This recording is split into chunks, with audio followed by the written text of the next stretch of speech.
Y continuando con la temática que hemos venido desarrollando durante toda esta jornada, a seguida vamos a dar paso a nuestra siguiente conferencia que llevará por título Tendencias recientes en la comunicación científica. Estará a cargo del maestro Antonio Sánchez Pereira. Les cuento un poquito sobre el maestro Antonio Sánchez, pues Antonio Sánchez Pereira es doctor y maestro en Relaciones Internacionales por la Facultad de Ciencias Políticas y Sociales de la Universidad Nacional Autónoma de México, la UNAM, becario de CONACYT, y es egresado de la licenciatura de Economía por la Facultad de Economía de la UNAM. Se ha desempeñado como analista documental de información especializada en ciencias sociales para la base de datos clase en el Departamento Bibliografía Latinoamericana de la Dirección General de Bibliotecas desde el año 1993.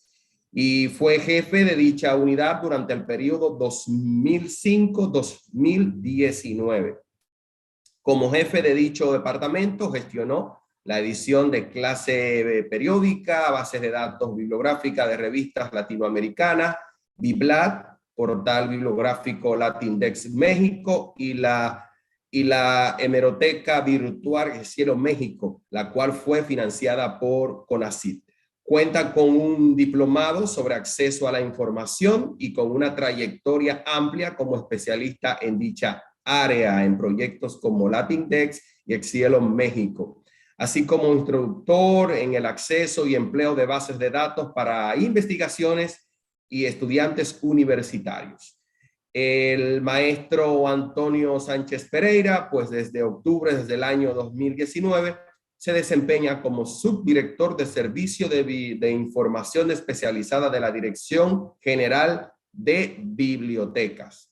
Sin más preámbulos, señoras y señores, en este segundo Congreso Caribeño de Investigación Educativa, Nuevos Paradigmas y Experiencias Emergentes, vamos a escuchar tendencias recientes en la comunicación científica a cargo del doctor Antonio Sánchez Pereira. Adelante, doctor.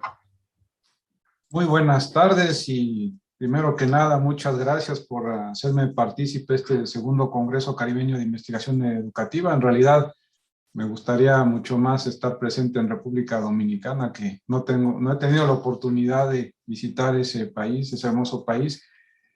Agradezco a los organizadores, a la audiencia, en particular a Vladimir, que me hizo esta invitación directa.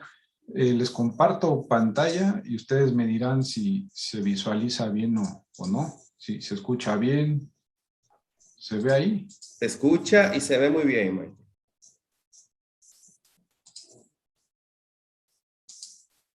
Muy bien, esta presentación tiene de entrada un defecto que ya me lo han criticado distintos colaboradores. Con mi pretensión de dar mucho en poco tiempo, terminan siendo una masa de información que procuro dar como un bólido.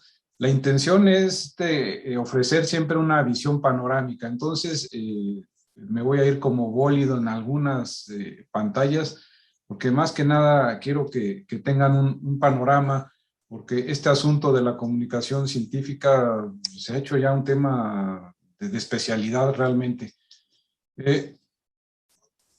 Temas recientes, pues traigo uno muy reciente, recién salido del horno, por así decirlo, que la UNESCO ha aprobado ya el paradigma de la ciencia abierta.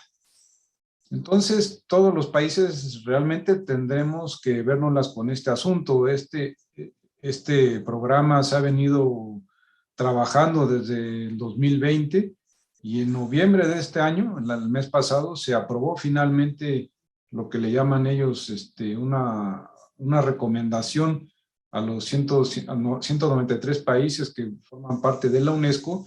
Y bueno, pues si ustedes no están enterados, no se preocupen, o más bien sí preocupémonos, porque realmente yo creo que aquí tampoco en mi universidad pues ni estuvimos muy al tanto, ni sabemos qué repercusiones tiene esto, a quién tiene que intervenir, quién tiene que hacer qué es el paradigma de la ciencia abierta. Es un tema que considero debemos estar enterados. ¿A qué se refieren con ciencia abierta? De entrada, la compartición, hacer transparente, compartir la información. La pandemia ha venido a impulsar este paradigma. Los mismos especialistas de la UNESCO nos dicen, se ha visto que la cooperación, en este caso entre investigadores chinos y alemanes, fue fundamental para, digamos, la compartición en el análisis del genoma del coronavirus. Permitió avanzar mucho más rápido y dar respuesta a una crisis del nivel que ha tenido esta crisis sanitaria mundial. Entonces, la UNESCO plantea que la ciencia abierta, la cooperación, la colaboración, la ciencia transparente, pues es un paradigma ya obligado y que esta crisis actual ha venido a acelerar.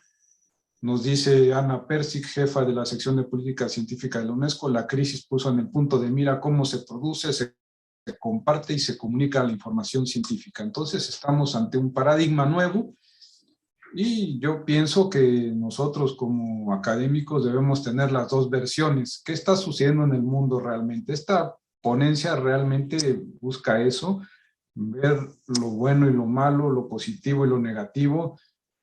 La siguiente pregunta, sí, sería, se compartió los chinos y alemanes la investigación, pero ¿y las patentes? Las patentes de las vacunas no se compartieron.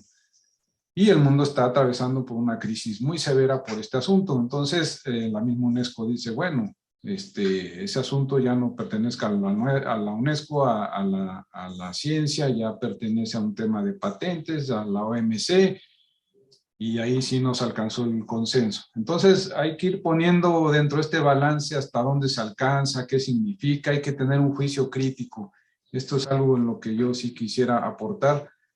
Lo que sí nos dice el objetivo de la UNESCO es llegar a una ley blanda para fines de este año que se logró, es decir, como una guía, un parámetro, un marco. Entonces creo que sí debemos digerir o entender hacia dónde apunta esto de la ciencia abierta. Y nos dice en este documento que se liberó el mes pasado, alrededor del 70% de las publicaciones científicas están encerradas tras muros de pago, es decir, cuestan suscripción, es decir, la ciencia no es de acceso abierto. No estamos en la era de Internet, pero los principales documentos científicos cuestan y cuestan mucho dinero. Esta proporción ha descendido a cerca del 30% en el caso de las publicaciones sobre el COVID-19 específicamente. Esto demuestra que la ciencia puede ser más abierta. Entonces, aquí hay un primer concepto, acceso abierto, que es igual, complementario con el de ciencia abierta. Es otro tema que hay que aclarar. Y también nos aclara este documento. Hasta hoy no existía una definición universal de ciencia abierta. Los países que han acordado a tenerse unas normas comunes para la ciencia abierta. Entonces, les digo yo, son 193 países. Entonces, está este primer asunto. ¿Qué es el acceso abierto? ¿Y qué es la ciencia abierta? Están muy relacionados, pero no son lo mismo. El acceso abierto como tal es un término que se ha acuñado para dar el acceso abierto sin costo, gratis para el usuario, que solo le basta estar conectado a Internet para acceder a documentos de corte científico, revistas académicas de investigación. El financiamiento de esta publicación corra por otra parte, pero para el usuario no le cueste el acceso a los descubrimientos científicos publicados en revistas especializadas. Ese es el acceso abierto. La ciencia abierta incluye el acceso abierto e incluye otros conceptos, es decir, es un concepto más grande. Entonces, el acceso abierto es esto, el acceso abierto a los resultados de la investigación, pero la ciencia abierta lo que sostiene es que tiene que estar abierto todo el proceso de investigación, desde que se formula una hipótesis, desde que se hace un preregistro, por así decirlo, del proyecto, las notas de laboratorio, los datos de investigación, una versión previa a la publicación formal del artículo que se llama preprints, e incluso la dictaminación de los artículos, preferentemente sea abierta, apertura de todo el proceso de investigación, no solamente de la publicación, y la publicación también se corre en distintas facetas y también en abierto sus distintas fases. Esto plantea un reto, un dilema para las revistas que hasta el momento han concentrado el proceso de comunicación científica, han sido su órgano central, no desaparece la revista, sigue ocupando un lugar central, tiene que vérselas o es el que porta el acceso abierto, pero sí tiene que vérselas ahora con una serie de nuevos paradigmas, fenómenos como que es un preprint. Los datos que yo voy a publicar los abro y los pongo en otro repositorio al mismo tiempo que están incluidos en el PDF de la publicación de la revista. La dictaminación de los artículos va a ser en abierto, ya no va a ser doble ciego. Todas estas preguntas rebasan al acceso abierto y tienen que ver con la ciencia abierta. Entonces, ciencia abierta, en efecto, como decía que el documento, no había una, y no hay hasta la fecha, hasta que la UNESCO por lo menos ya tiene una definición exacta. Hay quien define a la ciencia abierta como 4 pilares, que es abramos los datos, abramos el código de los programas de cómputo, abramos los documentos científicos y abramos la dictaminación, el arbitraje de estos documentos científicos.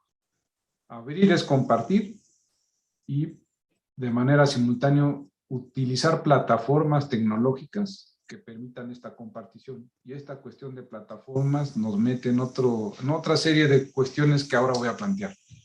Hay otros que plantean la ciencia abierta como 8 dimensiones, no solamente estas 4 que ya mencioné, sino la ciencia abierta, es decir, ciencia donde también participa la experiencia de los ciudadanos, redes científicas sociales, recursos educativos abiertos, otros conceptos. La UNESCO entonces nos dice, bueno, la UNESCO reconoce, ubica la ciencia abierta en el documento que ustedes pueden consultar. Esta presentación también se las puedo compartir.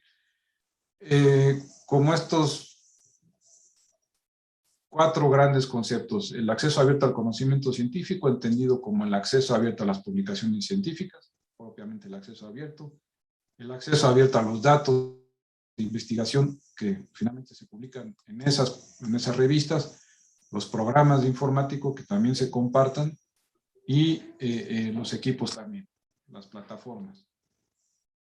Entonces, para ir viendo cómo se concreta esto, cómo toma forma, tomemos entonces las revistas. ¿Qué sucede con las revistas? ¿Cómo va a ser impactada con la ciencia abierta?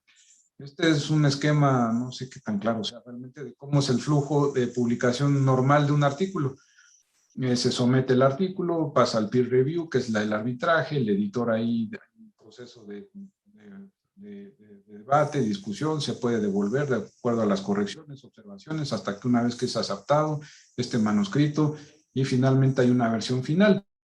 En la época de la ciencia abierta, el preprint, por ejemplo, toma una fuerza que, aunque ya existía, ahora está adquiriendo un perfil primordial. El preprint es publicar un artículo antes de que se someta a la revista. Entonces, esto es todo un fenómeno porque el preprint le está quitando la novedad a la revista. Si una revista acepta publicar preprints y someterlos a un dictamen formal, está publicando un documento que ya circuló en línea. Esto es un primer trastorno, algo que los editores científicos tienen que valorar, aceptar, entender. Y bueno, preprints hay muchos y son preprints temáticos, es decir, preprint se le llama aquel documento que todavía no ha pasado por una dictaminación formal por 2 pares, 2 académicos del mismo nivel, 2 académicos pares, como se dice, un doble ciego. Esto ya plantea problemas formales, bibliotecarios y de información, porque el documento preprint debe tener un DOI y el documento final tiene otro DOI. Pues es un mismo documento, 2 versiones que puede tener transformaciones, aunque sea un mismo documento, una misma temática, pero tiene 2 DOIs. Y el DOI ya es actualmente igual o de mayor importancia que ISSN, porque lo que está ocurriendo es que los artículos están como trascendiendo a la revista que los publica y están adquiriendo vida propia, algo que en la era del papel no sucedía. Iba el artículo pegado con los demás artículos de un mismo fascículo. En la era electrónica los artículos como que agarran su camino y tienen vida propia, y algo que los permite identificar y citar, luego acreditar citas, por ejemplo, es que tengan un DOI. El DOI es fundamental, pero ya se plantea un problema que para mí es bastante problemático, es que un mismo documento que son en 2 versiones, o sea que sí tiene una diferencia, tienen 2 DOI diferentes. También esta que se plantea la dictaminación abierta, es decir, que el público conozca qué se dictaminó en un artículo que hasta el momento se ha mantenido como algo que debe ser secreto por conveniencia y precisamente para garantizar la neutralidad de la dictaminación, sea en abierto. Este es un tema polémico que sigue en debate y las plataformas preprints, es decir, el preprint es aquel documento que no ha sido dictaminado, pero muchas plataformas ya tienen ahí condiciones para empezar a tener intercambios, como ya se tienen en muchas plataformas de redes sociales. Esto ya pudiera empezar a valer como una especie de preevaluación o una especie de dictaminación abierta que la misma revista puede considerar o tomar en cuenta para decidir si publica o no un documento en preprint. Y la dictaminación abierta es que en la misma revista esté expresado todo lo que opinó cada dictaminador. Vamos a ver esto más adelante. Y un paso todavía más radical o de igual naturaleza es abrir los datos. Es decir, no nada más que vayan incrustados en el PDF, sino que desde aquel Excel o mucho más encuestas o cualquier forma de colección de los datos esté disponible en su fuente primaria en un repositorio especializado de datos y sea reutilizable por cualquier otro lector. Esto implica otro cambio muy fuerte. Imagínense usted que el autor esté ofreciendo, abriendo todo lo que le pudo haber costado días, meses y años de trabajo y lo abra y lo ponga a disposición para que otra persona lo reutilice. Hay revistas que están haciendo esto. Podemos ver, por ejemplo, aquí hay un preprint. Este es un documento que está en un repositorio de preprints y este documento nos dice, este no ha sido arbitrado, es un preprint. Y también nos menciona que hay una versión ya publicada y arbitrada de este preprint. O sea, el mismo preprint nos liga a un documento que ya, donde este preprint ya fue publicado formalmente, que ya suena esta revista muy elegante de Royal Society. Y vean ustedes ya cómo se rompen aquí los esquemas. Este preprint que les decía, bueno, tiene un DOI y la versión formal, oficial o ya dictaminada tiene otro DOI. Tienen distintas fechas de publicación y aceptación. El preprint como tal no implica una dictaminación, pero sí una cierta revisión de suficiencia técnica, de presentación.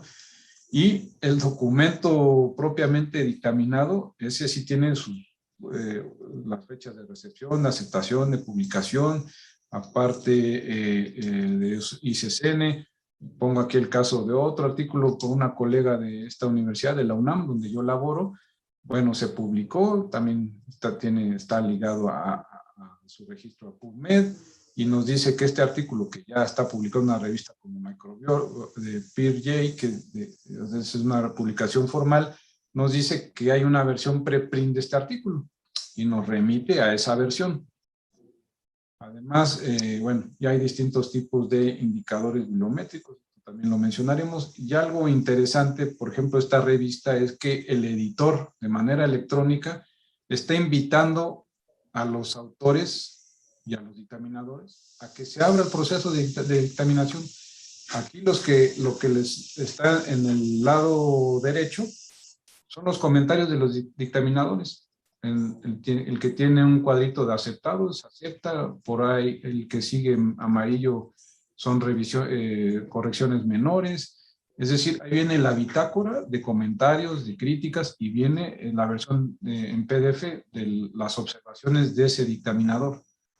Esta revista nos dice, para aumentar la transparencia, PeerJ opera un sistema de revisiones firmadas opcionales e historial. Es decir, se anima a los revisores, pero no les exige a que proporcionen nombres, y aparte, en el punto 2, se les da a los autores la opción de reproducir todo su historial de revisión por pares. Es otro paradigma, como ustedes pueden. Esto ya es una dictaminación abierta y en línea, y ya está operando en algunas revistas. Son revistas muy avanzadas, no digo yo que sea la práctica común actualmente, pero bueno, hay que empezar a habituarnos a todo esto. Y esta es una revista quizá la más vanguardista de todas. Es F1000 Research. Y vean ustedes, están todos los artículos publicados, todos los que han llegado, incluso si no han sido formalmente aprobados. Ya no hay esa formación en fascículos, se van publicando como una plataforma conforme van llegando, y ustedes pueden ver, el que tiene 3 signos de interrogación, es que ninguno de los dictaminadores lo ha aprobado. Es un documento que está en proceso de revisión, otro está esperando su proceso de revisión. El que tiene 3 palomitas, decimos en México, no sé, tiene 3 favorables, quiere decir que ya ha sido aprobado. La fecha de aceptación.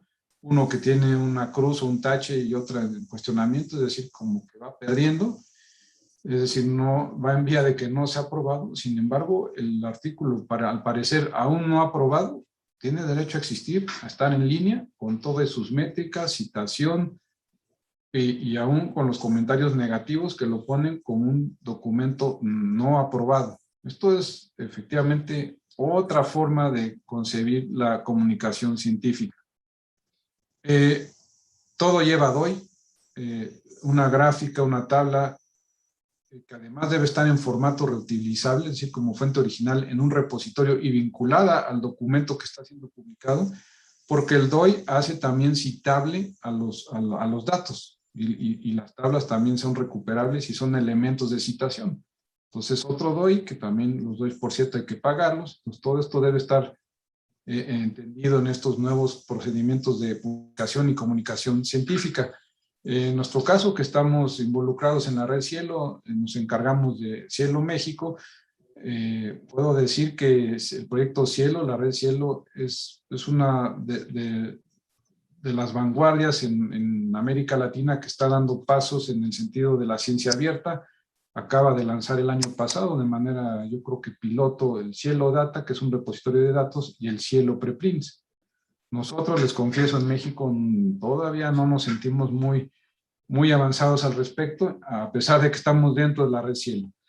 Esto implica para nosotros también como gestores de información, como bibliotecarios en línea, pues un cambio de todo el flujo. Digamos, nuestro flujo es nosotros como Biblioteca Electrónica Cielo, realmente integramos, incorporamos y agregamos metadatos a publicaciones que no dependen de nosotros, que tienen sus propios editores y dictaminadores. Somos una fuente secundaria y, digamos, preparamos materiales para que sean de mejor o más fácil acceso a los lectores. Es una línea también muy lineal de trabajo. Y los autores, si quieren publicar, se dirigen directamente a la revista, no a nosotros.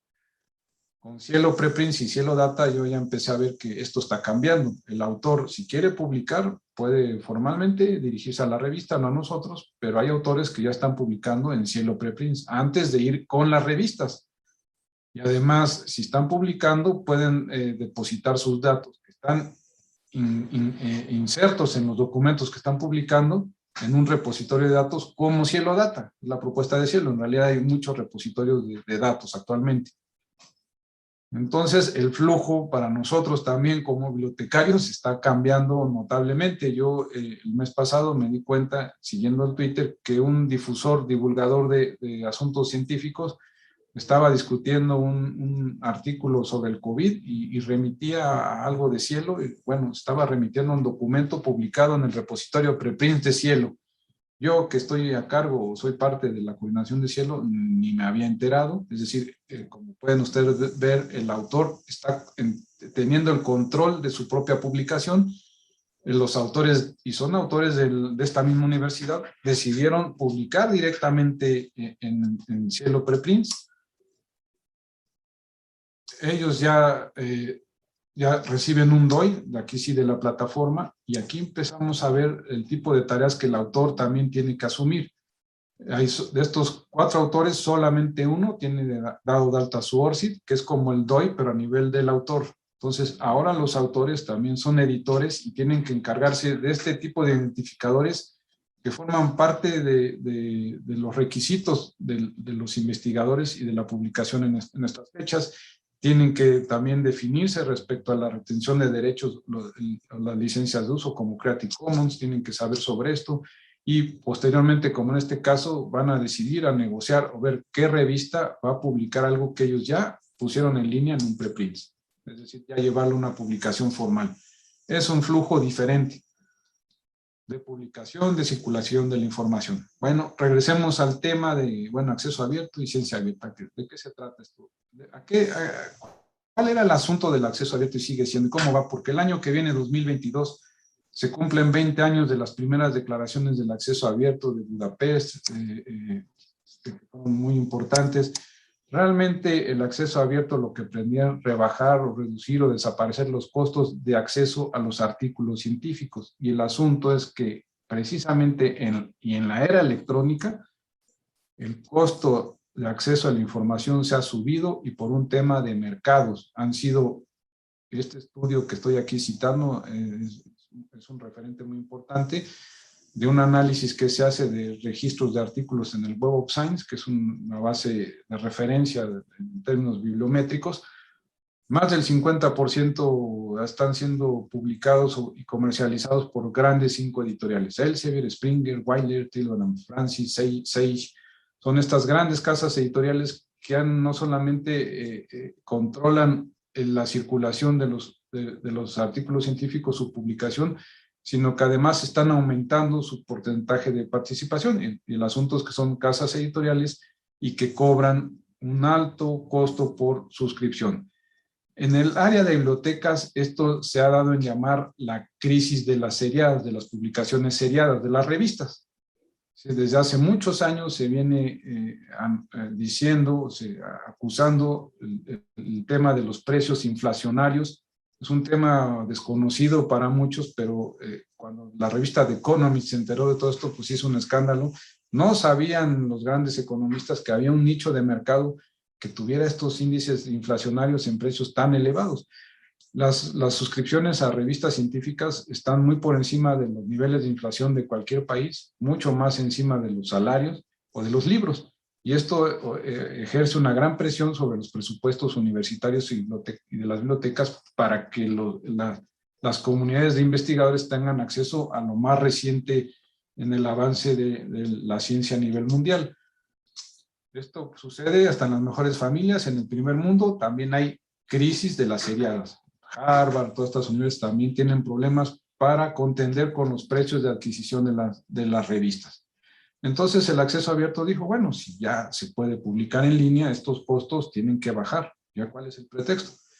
El asunto es que hay un monopolio. El precio se sube por un vil monopolio, es un monopolio rentista y no ha ocurrido esto en estos 20 años. Las suscripciones no han bajado e incluso yo diría mi balance personal es que las cosas van peor porque el acceso abierto proclamó, bueno, si el problema es la suscripción y se trata de hacer viable, sustentable las revistas, lo que se puede hacer es que se pague por publicar. Esto que parece muy incongruente, simplemente hagamos que se costeen las revistas con los costos aceptables, los mínimos para operar, para que las revistas funcionen. Bueno, las grandes empresas que primero se oponían al acceso abierto dijeron, bueno, si ustedes quieren así, vamos a cobrar por publicar, nada más que vamos a cobrar mucho por publicar.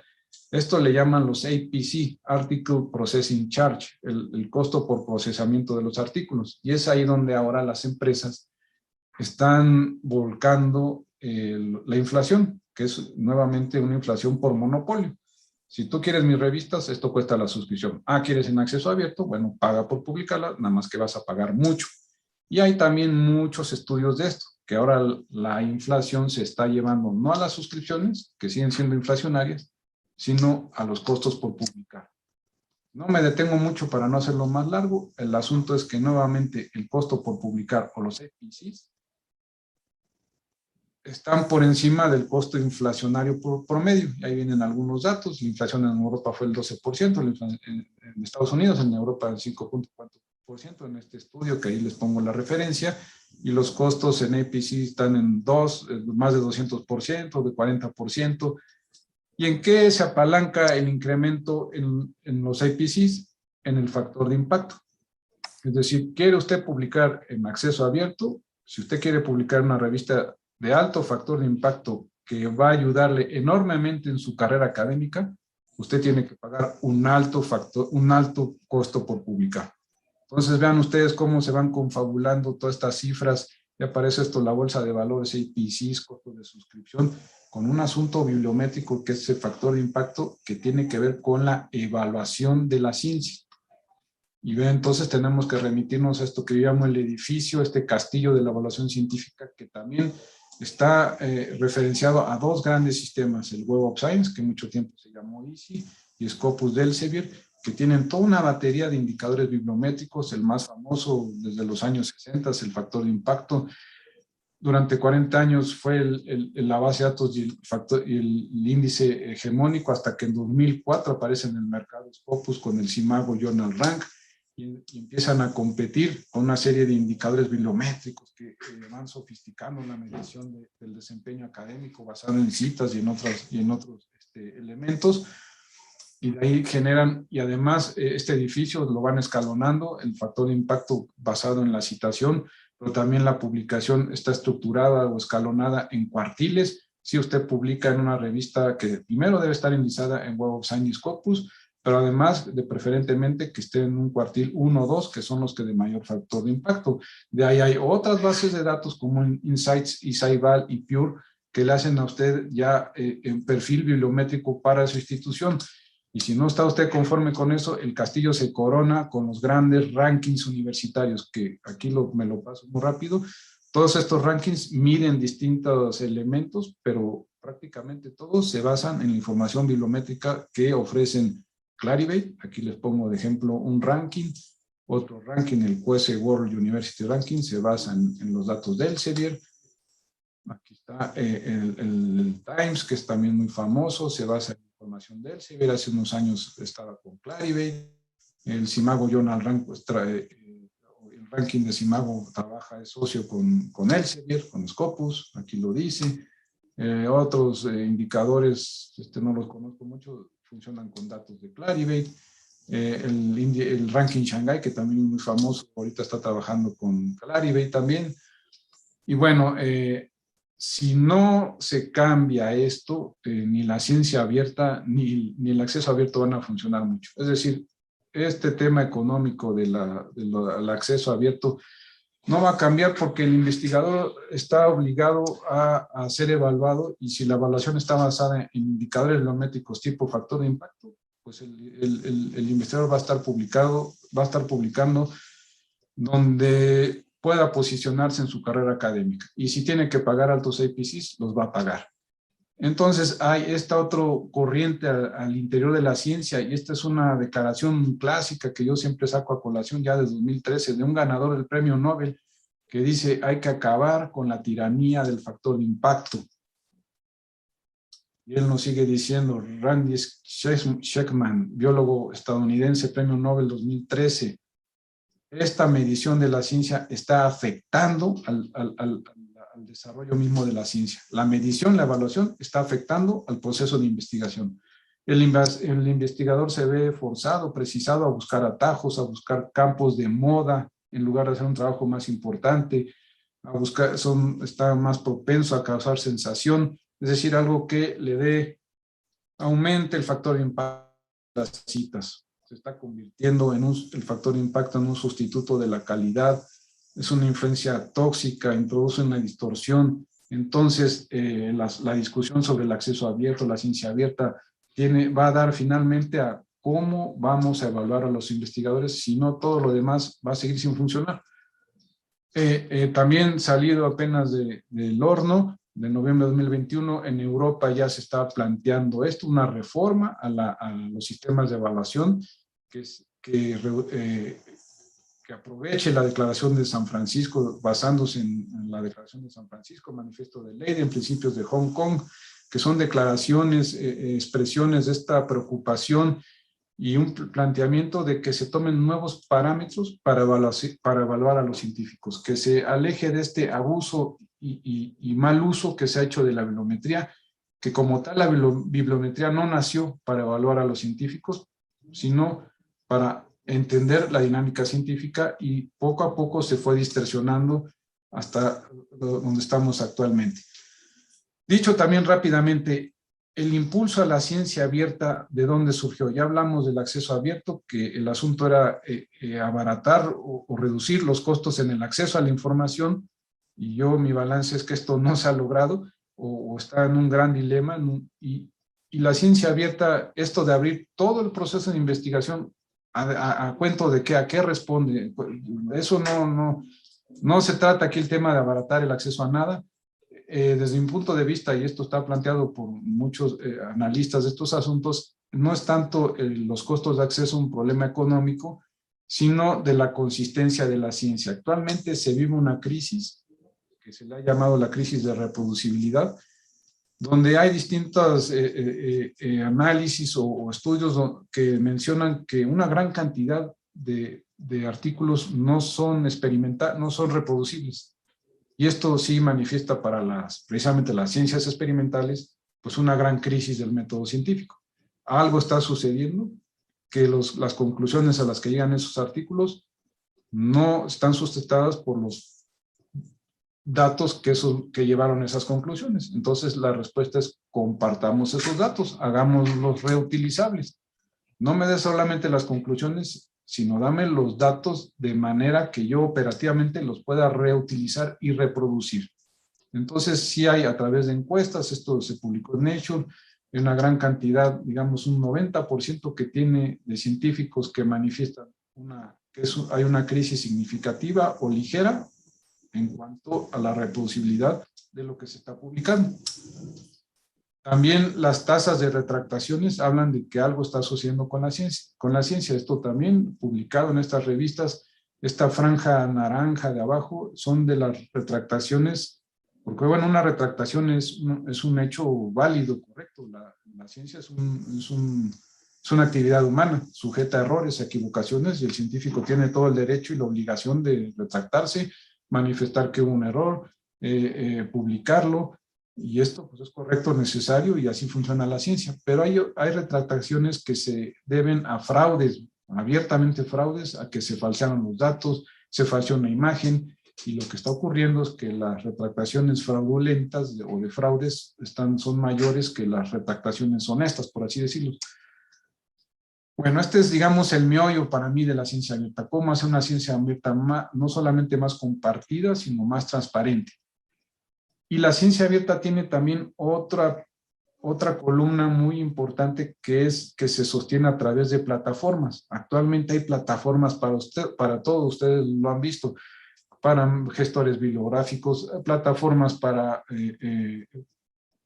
compartir datos, plataformas de publicación, en fin. Entonces, la idea es que existan repositorios de datos especializados, de tal manera que todo el proceso de investigación a la vez que se descompone, se abra, pero se abra a través de plataformas donde se va depositando esta información. Entonces esto promete agilizar, promete abrir, promete compartir y promete hacerlo más transparente. Mi duda como analista inquisitivo, desconfiado, bueno, ¿y estas plataformas se van a quedar con toda la información? ¿Quién va a integrar toda esta información que ya se desmenuzó? Y este es un punto que también se está discutiendo. Esas empresas que criticábamos en el aspecto del acceso abierto, es más rápido, disculpen, pues son las que ahora están comprando tipo Elsevier toda esta pedacería de plataformas, y son las que detrás de bambalinas pues van a reunificar todo ese proceso que se descompuso. Aquí vean ustedes la caricatura, el zorro en el gallinero. Vean ustedes esta revista que les decía, F1000 Research. Se anuncia en 2020, F1000 Research ha adquirido el contrato por el cual la Comisión Europea, la asigna como la plataforma de publicación en acceso abierto preferente para los proyectos de la Unión Europea. ¿Qué sucede una vez que se realizó esta asignación? Pues F1000 es comprada por Taylor & Francis. Y vean ustedes, toda esta descomposición en plataformas, pues también son plataformas que las distintas grandes editoriales como Elsevier, Digital Science, Clarivate, pues van comprando los distintos segmentos. Clarivate este año acaba de adquirir ProQuest, que es también un gran intermediario de contenidos. Estas dos me las paso muy rápido para no hacer esto más largo. Simplemente aquí me remito a un documental buenísimo sobre las redes que está en Netflix, incluso a los análisis críticos de Philip Mirowski sobre la ciencia abierta, y lo que nos están diciendo es, a ver, lo que sucede a nivel de Google y Facebook, donde estas plataformas están absorbiendo toda nuestra información personal y la están monetizando de distintas maneras, tanto para cuestiones de publicidad o economía predictiva, o quizá cosas de mayor gravedad. ¿No sucederá algo similar en el mundo de la ciencia una vez que nos hemos confiado tanto en las plataformas? Esto ya salió a la luz, me lo paso rápidamente, es un documento denso, pero de bibliotecarios que están planteando, alemanes que están planteando esto en el Parlamento alemán, donde dicen, a ver, un momento, estos datos de todas estas plataformas pueden operar como Google y Facebook, todas estas plataformas científicas que adquirimos en las bibliotecas, pues son como grandes esponjas de todo el comportamiento de lo que consumen, hacen y consultan nuestros investigadores, tan solo de lo que consultan, no digamos todavía de los datos que depositamos. Entonces dejo aquí esta nota roja y ya para concluir, este asunto también fue mencionado en la declaración, en este programa de la UNESCO, donde nos dice, la ciencia abierta sí, consta de infraestructuras que aclaran ellos no deben tener fines de lucro. Entonces, una de las tareas es que la ciencia abierta requiere y merece una inversión estratégica, sistemática y a largo plazo, especialmente en infraestructuras técnicas y digitales. Es decir, hay todo este segmento propiamente tecnológico. La ciencia abierta está casada con plataformas. El asunto es quién va a controlar estas plataformas. Y según la UNESCO, se trata de infraestructuras no comerciales, que tengan una gestión y control comunitario, que se puedan financiar con lo que se está financiando la misma investigación. Nos habla también de la colaboración sur-sur, infraestructuras y estrategias conjuntas, plataformas compartidas multinacionales, regionales y nacionales, especialmente en los países de ingreso bajo y medio. Y aquí yo concluiría este gran reto que se plantea, sobre todo para nuestros países, como lo quieran ustedes llamar, subdesarrollados, tercer mundo, emergentes. ¿Cómo vamos a asimilar la ciencia abierta? ¿Lo vamos a asumir como un discurso necesario de manera crítica?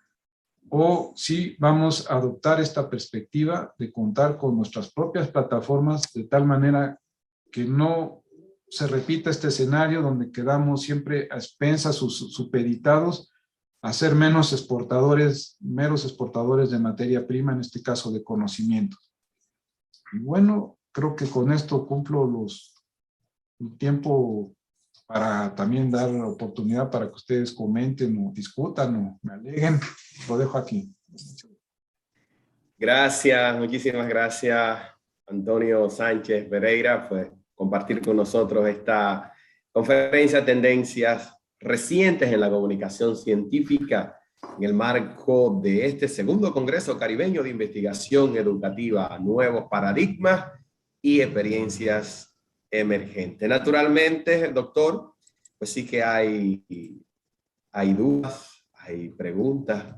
Este es un tema que tiene mucho interés de parte de investigadores y la comunidad académica. En ese sentido, pues hay aquí unas cuestiones que queremos compartir con usted. La primera de ellas es, la duda surge, ¿los preprints son documentos confiables? ¿Podemos considerarlo como artículo científico un preprint? Ese es el meollo precisamente de los preprints. No tienen el grado de respaldo que tiene un documento suficientemente arbitrado por pares. No ha transitado por esta maduración con una revisión más calmada, con los tiempos que requiere. El asunto es que llegó una crisis como el COVID y el mismo COVID obligó a la sociedad a responder. Entonces no hubo tiempo para esperar a todo este procedimiento deseable. Entonces fue una crisis que puede uno decir, bueno, fue una crisis que no tiene por qué ser regla. Esta crisis vino a poner en primer lugar que el proceso ya de por sí era lento. Entonces, se ponen en cuestión toda la confiabilidad en el sistema. Hay muchos artículos que atraviesan por el proceso de revisión por pares y aún así tienen un alto nivel de retractación de asuntos que no son reproducibles. Es decir, el mismo proceso tradicional, formal, está dejando mucho que desear. y está frenando la circulación de la información que tiene prisa por salir. Entonces es un dilema difícil de resolver. Hay necesidad de publicar, el autor tiene necesidad de posicionarse, de hacer redes de conocimiento. Hay esta opción entonces de saltar ese proceso lento, pero necesario de la revisión por pares. Y aquí yo pienso que es ese proceso mixto entre que sale como preprint y está en espera de su dictaminación. Todavía no es un documento que ha recibido, digamos, esa revisión más sofisticada, más necesaria, esa retroalimentación, pero tampoco lo puede esperar. Entonces, yo pienso que la misma comunidad científica está puesta en cuestionamiento. Hay calidad ética para poner en un preprint cualquier cosa. Son los académicos y sus instituciones, entidades o individuos que si no hay un control, entonces no tienen un autocontrol mismo, un rigor propio. Entonces, ¿no será entonces mejor, al mismo tiempo que se acelera el preprint, acelerar la dictaminación abierta? Si los preprint los acompañamos con que abrimos los datos, entonces estamos metiendo ahí otro tipo de controles, porque usted está en un preprint diciendo algo y lo está promulgando antes de que esto sea formalmente aprobado. Pero tenga en cuenta que usted también va a tener que someter sus datos y abrirlos, ponerlos a disposición de los demás. Entonces, yo veo que es un proceso que, como muchas otras avances en la sociedad, está avanzando por ensayo y error, por necesidad, cometiendo quizá atropellos y errores, pero en este caso del COVID no hubo más. Es decir, incluso si la vacuna no funciona muy bien, hay que vacunarse. Es decir, si no tenemos mucha certeza de lo que está ocurriendo, hay que hacerlo. No había mucha certeza ni de cómo funcionaba el virus, hay que pronunciarse, hay que decirlo, hay que poner a circular lo poco que se tiene porque la crisis es muy fuerte. Entonces no doy una respuesta, como ustedes ven, consistente. Yo mismo tengo mis dudas de los preprints. Los preprints han sido acusados de que han promulgado, han servido de base para las fake news. Entonces, el preprint como tal sí es cuestionable en este sentido, yo coincido, pero quizás sea todo el aparato del preprint, la apertura de datos, la dictaminación abierta, la que en su conjunto pueda solventar y entonces sí darle solidez a un preprint que no sea falso. Y finalmente considérese que si cambia la forma de evaluar y hace una evaluación más racional, el mismo investigador puede estar menos presionado a publicar a como dé lugar, porque actualmente vivimos bajo la presión del publish or perish, publicar o perecer. Es decir, es tanto la presión para la promoción, para la beca, para la obtención del puesto, que hay una presión excesiva por publicar. Entonces, sería cuestión de que el mismo flujo comunicativo se asentara un poquito, se hiciera un tanto más racional y no tuviera encima todo este tipo de presiones que actualmente se están viviendo. Doctor Antonio, ¿qué impacto considera usted entonces, qué impacto tendrá un artículo publicado en una revista? ¿Cómo se citará el artículo consultado? El artículo consultado se sigue citando de manera muy tradicional, incluso se utiliza el número, el fascículo, el páginas, actualmente el DOI, que ya es fundamental. Entonces es una mezcla realmente, todas estas revistas que les presenté, todas te generan a través, hasta de manera automática, cómo debe citarse. Hasta generan, hay un botón ahí, la ficha de cómo citarlo. Y la citación es muy tradicionalista, precisamente para evitar que ese documento se disperse, se pierda.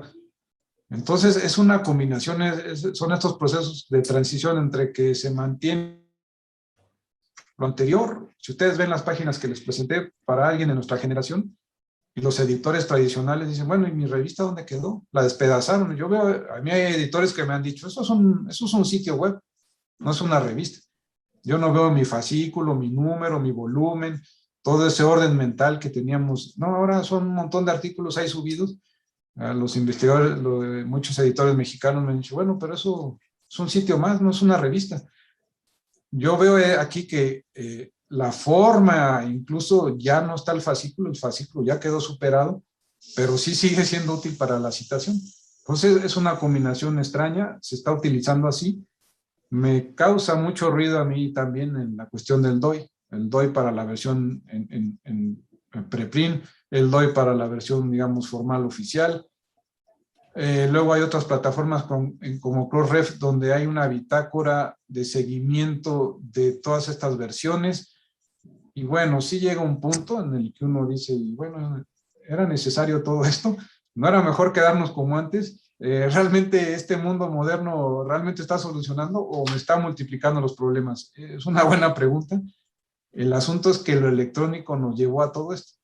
La misma facilidad de publicación, de poner documentos en línea, de circularlos, pues nos está planteando todo esto. Bueno, ¿usted quiere ir muy rápido? ¿Quiere ponerlo preprint? Bueno, para que lo ubiquen y lo reconozcan, necesita un DOI. Bueno, entonces el DOI ya es el oficial, no por versión, la versión oficial formal. Entonces ya son 2 DOIs. Bueno, yo aquí les planteo lo mismo que me están preguntando. Sí se está complicando el mundo en este sentido. A la vez que se están agilizando los procesos, hay un ISSN en papel, un ISSN electrónico, un DOI de la versión preprint, otro DOI de la versión, el autor debe llevar SORCID, debe cuidarse que el SORCID sea adecuado, debe conocer los Creative Commons. Sí, o sea, sí se está cargando de trabajo más el investigador con todos estos procesos, eso sí. El preprint como dato crudo o incompleto, ¿termina siendo entonces diferente al publicado? Sí, no ha recibido la dictaminación por pares, de 2 pares que un editor se haya encargado de elegirlos por su trayectoria, los haya convocado. La revista no solamente es un instrumento de publicación, es una comunidad, es un referente, es un sello de calidad porque tiene una trayectoria. No cualquiera puede ser revisor, tiene que ser un par de esa materia, tiene que conocer de esa materia. Se le está asignando ese trabajo, de hecho ese trabajo no se paga, es otro de las grandes crisis de todo este flujo de información, que el trabajo más delicado no se paga, es tiempo que le tiene que dedicar otro investigador para analizar a otro investigador colega. Entonces, en sí, el preprint no ha recibido este visto bueno de la comunidad, de los pares. Una revisión por pares en realidad es algo de agradecerse. Cualquiera que haya sido revisado o que haya recibido un trabajo, uno lo agradece. Cuando es una evaluación consistente, no hecha de mala manera o como es la mayoría de las veces, a uno le hacen ver todo lo que no vio, lo que le falta y uno mejora el documento. Realmente hay que agradecer un arbitraje. Entonces un preprint no tiene esta santificación, no tiene todavía este visto bueno de la comunidad, es como un examen de tesis de grado en pequeño, y yo diría que ni tan pequeño, donde los pares están conociendo, evaluando, considerando, viendo el nivel de innovación, lo de dónde coge ese documento, cómo podría mejorarse. El preprint es algo que surge por necesidad de circular, hay un elemento de prisa, eso sí. Aquí hay una necesidad, no sé si todas las áreas requieran este nivel de aceleramiento. Hablando del tema del COVID, sí se puso esto en primer nivel, y aquí no había preguntar, se pone porque se pone, y hay que circularlo. Fue digamos, una necesidad de seguridad nacional, de salud, hay que circular la información, y si hay ciertos riesgos, los riesgos ya los tenemos, la gente se está muriendo, hay que divulgar lo que se descubrió. Yo me iría más bien a fortalecer la parte ética, es la que me preocupa. Si un preprint le hace falta una revisión, pero no va hecho mal intencionalmente, pues no es problema. Digamos, lo que sí preocupa es que la presión por publicar o la presión por los sistemas de evaluación estén descomponiendo al investigador, está aumentando esta tasa de fraude científico. Entonces ahí, con preprints o sin preprints, incluso las grandes revistas con dictaminación, tienen una gran cantidad de artículos falsos, porque tampoco este filtro bien intencionado de la evaluación es tan poderoso como para filtrar todos los errores que cuando son malintencionados. ¿Es necesario entonces, visto este panorama, resulta necesario que las revistas diseñen dos versiones, una print y una data? El preprint y el preprint es aparte de la revista. Es decir, una revista no puede tener un repositorio preprint. El preprint es una decisión del autor.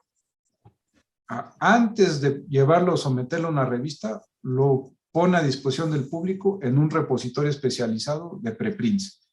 ¿En qué consiste lo especializado? Bueno, que sí tenga ciertas condiciones técnicas y de organización de la información científica, es decir, no es cualquier sitio de cualquier red, y por ejemplo, que de este doy, preferentemente que sea, si así se desea, un preprint especializado por área temática, y aquí el autor lo que puede hacer es publicarlo y ver después a qué revista lo somete, o incluso consensarlo con la revista de que primero lo va a someter a preprint. Hay revistas que ya exigen incluso que ese artículo sea sometido a un preprint, que primero sea publicado como un preprint. Le sirve incluso como un primer filtro, como para ir evaluando cómo está ese artículo, se va conociendo, empieza a haber ya comentarios. Aquí les confieso, yo como área de bibliotecas nos han llegado investigadores que nos dicen, oiga, voy a publicar en Taylor and Francis y me pidieron el número DOI del preprint de mi artículo. ¿Qué es eso? ¿Cómo le hago? Yo lo personal, les confieso, no sabía que revistas de Taylor and Francis exigían incluso la versión preprint del artículo. Yo pensaba incluso que la revista les molestaba el preprint, porque es mi experiencia más inmediata, que quizá nuestro ambiente es más tradicional o más conservador. Los editores mexicanos no están muy convencidos, son reticentes, todo esto suena muy nuevo, dicen, ¿cómo voy a publicar lo que ya se publicó? Entonces, ¿qué caso tiene? Ya está eso manoseado, ya no tiene novedad, ¿de quién es propiedad? ¿Por qué lo publicaron? Entonces, yo ya que, es decir, no, ya digamos, somos de otra época, ¿no? Eso como que se perdió ese monopolio de la novedad. Y en estas ligas, por ejemplo, ya lo están exigiendo. Sí, para mí ¿Algunas revistas publican preprint después de la revisión de pares? ¿Realmente es correcto la utilización de este término para estos casos? Pues no, ahí se le llama, aquí es donde empieza la sofisticación, le llaman ahora postprint. Es que la palabra por print, entiendo yo que es, más bien debería decir de dictaminación, porque el impreso como tal no existe, el impreso es ponerlo en línea. Entonces el preprint le llaman como, es más bien predictaminación. Y el postprint es lo que ya se dictaminó. Entonces hay repositorios postprint, por ejemplo, uno puede depositar el artículo que fue publicado ya por una revista en un repositorio institucional, siempre y cuando se cuente con el derecho. Las revistas estas de suscripción ponen por lo general un periodo de embargo de 1 año, 6 meses, no le dan a uno el derecho a depositar en abierto, libremente, un artículo propio incluso, sino después de un periodo de embargo, que es otro de los temas que se está discutiendo, que el autor preserve los derechos del artículo y los pueda después depositar en otro repositorio. Y aquí también estamos hablando de cómo el artículo se está desprendiendo de la revista, algo que no sucedía en la era del papel.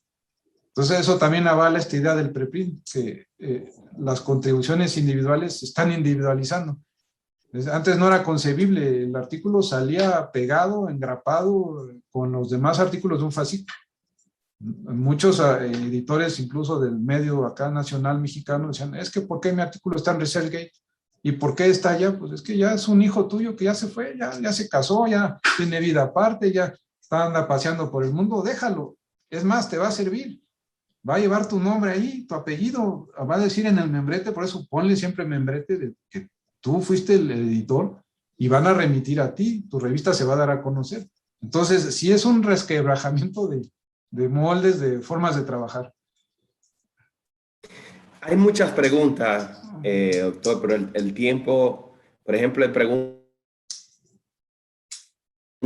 como abierta a los investigadores científicos, pregunta sobre realmente el futuro de los preprint, pregunta del impacto en cuanto a la cita, la distinción, cuál es su opinión respecto a las actuales fórmulas para medir los impactos. Hay bastantes cuestiones que lamentablemente el tiempo no nos permite responder, pero ante todo esto, ¿qué mensaje pudiera usted con un mensaje recoger finalmente en su presentación estas cuestiones que se nos quedan así en el aire y que las personas que nos están siguiendo pues tienen tantas dudas?